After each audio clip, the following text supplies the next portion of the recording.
বিএনপিকে ডাইরেক্ট হুঁশিয়ারি, যারা চাঁদাবাজি রাজনীতি করতে চায় তাদের বিদায় দিতে হবে হাসিনার মতো। চাঁদাবাজি ও খুনোখুনি করে ক্ষমতায় যাওয়া সম্ভব নয় করা হুঁশিয়ারি হেফাজত ইসলামের। আসাদুজ্জামান খান কামাল, যিনি জুলুম, নির্যাতন, হত্যা, গুম, কসাই কামাল হিসেবে বেশি পরিচিত, জুলাই গণ অভ্যুত্থানে ছাত্র জনতাকে নির্বিচারে গুলি করে হত্যা, হেলিকপ্টার থেকে নিরস্ত্র নিরীহ মানুষের ওপর গুলি করা, কোলের শিশুকে হত্যা করে লাশ গুম করা, নারীদের নির্বিচারে আক্রমণ, এসব ঘৃণ্য জঘন্য অপরাধী আসাদুজ্জামান খান কামাল।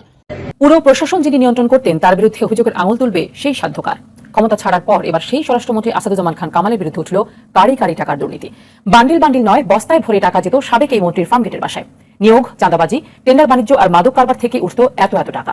এমন খবরে টনক নড়েছে দুর্নীতি দমন কমিশনের। সিআইয়ের অনুসন্ধান, হাসিনার পতনের পরও যাত্রাবাড়িতে 52 জনকে হত্যা করে পুলিশ। জুলাই আগস্ট গণহত্যা ও মানবতা বিরোধী অপরাধের অভিযোগে ক্ষমতাচ্যুত প্রধানমন্ত্রী শেখ হাসিনা ও সাবেক স্বরাষ্ট্রমন্ত্রী আসাদুজ্জামান খান কামালকে আত্মসমর্পণের নির্দেশ দিয়েছেন আন্তর্জাতিক অপরাধ ট্রাইব্যুনাল। যে নৌকা ডুবে গেছে সেই নৌকা আর উঠতে দেওয়া হবে না, বিএনপিকে তুড়ি মেরে উড়িয়ে দেওয়া যাবে না বলে মন্তব্য করেছেন দলটির মহাসচিব মির্জা ফখরুল ইসলাম আলমগীর। আওয়ামী লীগের ক্ষমতাচ্যুত প্রধানমন্ত্রী শেখ হাসিনা ও তৎকালীন পররাষ্ট্রমন্ত্রী আসাদুজ্জামান খানকে গ্রেফতারি পরোয়ানা জারি করেছেন আন্তর্জাতিক ট্রাইব্যুনাল। এসে যাচ্ছে প্রধানমন্ত্রী। আমেরিকায় সজীব ওয়াজেদ জয়ের অবৈধ সম্পদ ফাঁস।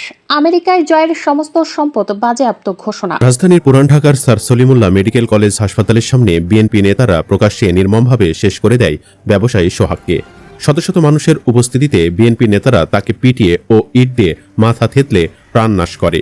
এ ঘটনার তদন্তে উঠে এসেছে এক ভয়াবহ পরিকল্পনা চিত্র। তদন্তে জানা গেছে বিএনপি নেতারা পরিকল্পিতভাবে এক ঢিলে 3 পাখি শিকারের পরিকল্পনা করেছিল নাকি।